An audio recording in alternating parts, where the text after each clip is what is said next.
There's a very, very important article at Conservative Review. And you can go to conservativereview.com by our buddy Daniel Horowitz. And the title of this piece is Obama's Third Term. 13 times federal courts said Trump must continue Obama's lawless policies. And with the runaway train of judicial supremacy consuming our political system, do elections really matter? He asks. Anyone who has his head above the sand should recognize by now that the unelected judiciary, what was supposed to be the weakest branch of government, has been accorded the status of sole and final arbiter of every social and political question in recent years.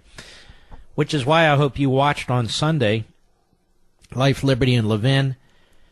Dr. Coburn, former senator from Oklahoma, Mark Meckler, who runs the Convention of States organization, and our rather extensive discussion about Article 5 Convention of States, because that's really the only way out of this.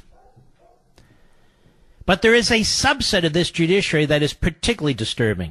In addition to overstepping their jurisdiction, ignoring the Constitution, and abusing the rules of standing, courts are now using Obama's discretionary executive policies, many of which were lawless, as a new legal baseline, thereby prohibiting Trump from merely reverting back to the way things were before Obama unilaterally changed the law. Here are 13 examples. Ready? Executive amnesty. This must be on the top of anyone's list. Obama's unilateral violation of American sovereignty and immigration law was likely the most lawless act of an executive in recent memory. But when Trump simply countermanded that usurpation, a number of district judges, from William Alsop and Nicholas Garforus to John Bates, said he must continue issuing work permits and visas to people who, under the law, must be deported.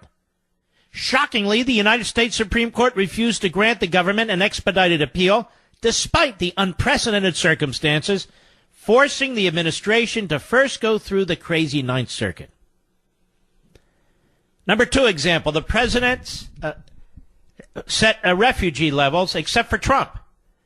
The law, 8 U.S.C. Section 1157A2, grants the president full authority to set the circumstances and numbers of refugees, yet several district judges, including Theodore Chong of Maryland, ruled that Trump must continue the refugee policies of Obama. Evidently, only Democrat presidents can set the refugee cap. Unfortunately, the administration gave in to these courts and modified the refugee provisions of the so-called travel ban, so this issue never had its day in the Supreme Court. Third example of judicial oligarchy. Temporary immigration status is really permanent. Temporary protected status, TPS, is designed to afford temporary residence to those here legally, while a natural disaster happens to take place in their countries. Contrary to statute, Bush and Obama extended it to illegal aliens and made it permanent for many countries. Trump merely followed the statute and made this status temporary. Yet Judge Denise Casper said that because Trump is a racist, a word temporary in the statute really means permanent. Example 4 of our judicial oligarchs, catch and release of bogus asylum seekers. Obama not only expanded the definition of asylum, but began releasing even adults who came here as bogus asylum seekers.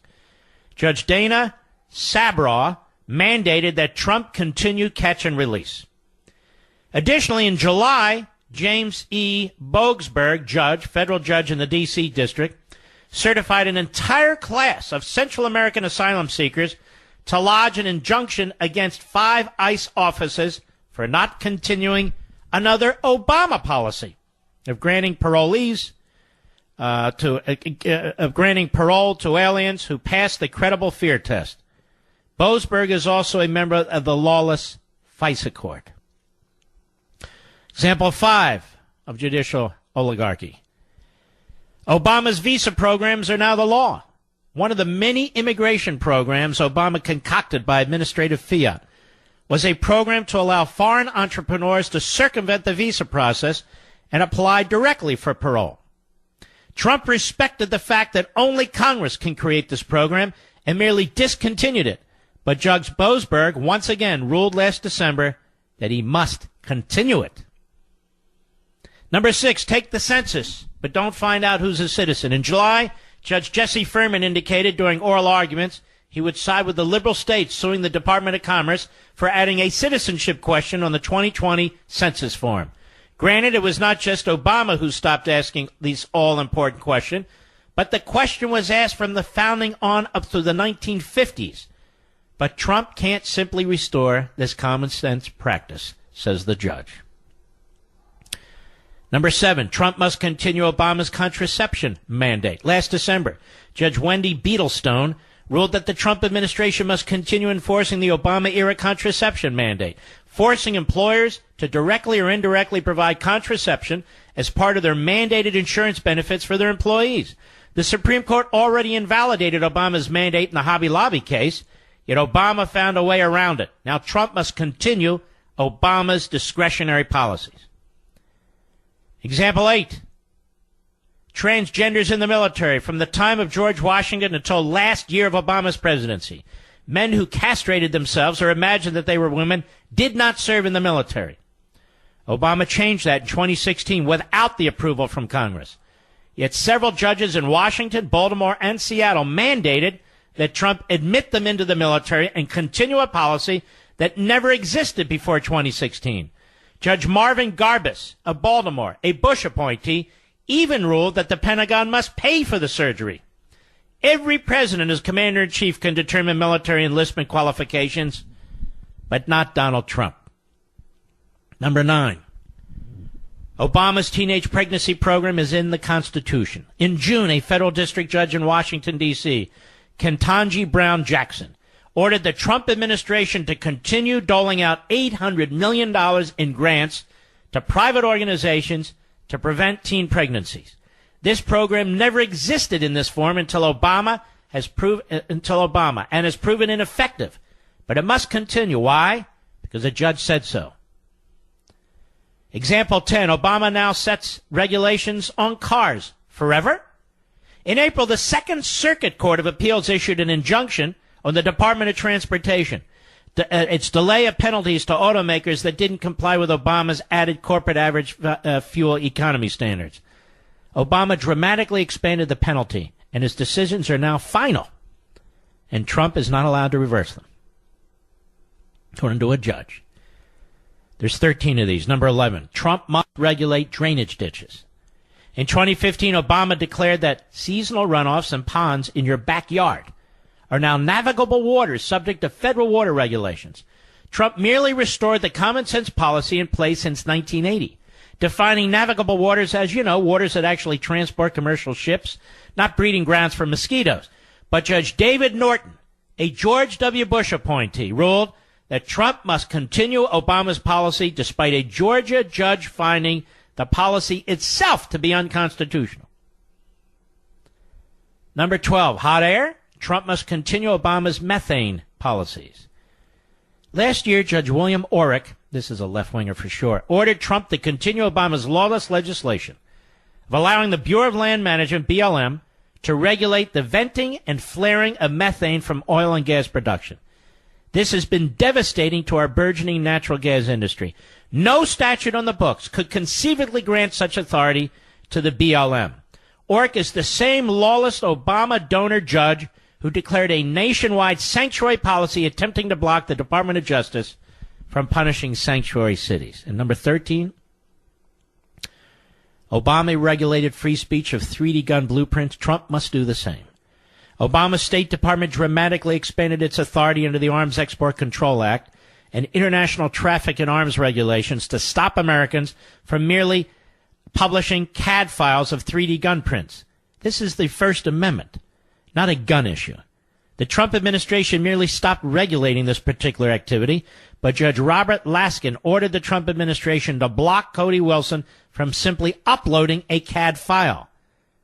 Now, these are just the cases, writes Horowitz, off the top of my head. It is self-evident that unless the entire culture and scope of power of the judiciary is reformed wholesale, elections will no longer matter unless Democrats win. This is why Convention of States and Article 5, folks, are so crucial. And this is why I discussed this at length with Tom Coburn and Mark Meckler, leaders of the effort in the grassroots community, on Fox on Sunday night at 10 p.m. I hope you saw it. If not, I would encourage you to go on the Internet and take a look if it's there. But these judges are out of control, absolutely out of control. They've been out of control for decades. And Woodrow Wilson was right. If they can control the courts, then they don't really have to mess too much with this inconvenient Constitution with its separation of powers and different branches and federalism with the states and all the rest. If we can interpret the law, we can control the country. That's what Woodrow Wilson believed. Seems to be right. I'll be right back. Now, in addition to what Daniel Horowitz has written, I want you to listen to this policy. More than 700,000 overstayed their visas in 2017. It's from the Washington Free Beacon.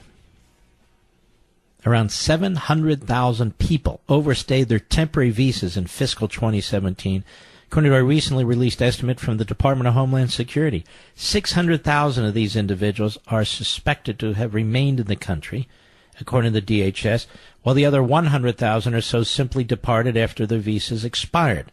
The 700,000 count represents a tiny fraction of the nearly 53 million people admitted to the United States in FY17. Did you know there were 53 million people admitted into the United States? Now, why should we give citizenship to these people? Why should we give a pathway to legalization to these people? You know, I ask this question all the time. The first issue we can address after the criminals and the rest their asses are kicked out of here is the people who overstay their visas. They represent close to 45% of all the people who are here illegally. To get a visa to come to the United States, you need to make certain representations under penalty of perjury. You go to your own country's embassy or consulate or equivalent of the State Department. You get the paperwork there. You have to sign it. It has to be submitted to the United States. Same thing has to be approved by our country. You're coming here on a visa. There's a slew of visas, all kinds of visas. Teaching visas, student visas, entertainment visas, art visas, this visa, that visa, farm worker visa, just a whole slew of them. And they're given out to people who are to be here temporarily with no expectation whatsoever that they will stay in the United States beyond the length of the approved visa.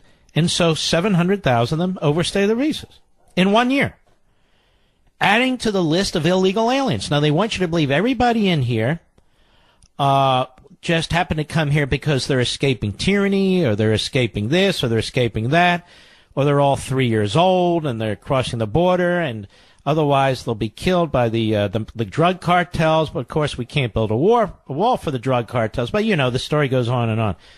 Nearly half of the people here illegally came through the front door, through the visa program. Now, why do they get to stay? Their representations in their home country and in our country were lies. Knowing lies. This was done maliciously. It was done with intent. And they paint the picture of all these people here illegally as one form of people who are suffering, people who are running, people who are in need and so forth. When 45% of them come into this country through the front door without a wall and won't leave. They just disappear into the ether. Yes. But we all know why this happens. Because white privilege. And, of course, if you're concerned about it, then you're obviously a racist. But the real reason this happens is because they assume many of these people will eventually get amnesty, will eventually be legalized, will eventually become citizens. Their children will become citizens at birth. And hence, 3 out of 4 or 4 out of 5 will vote, of that population will vote Democrat. That's it. It's not that complicated. The Democrats don't do it because it's humane. I mean, if humanity were the issue, the Democrats would oppose abortion, but they don't. They campaign on it.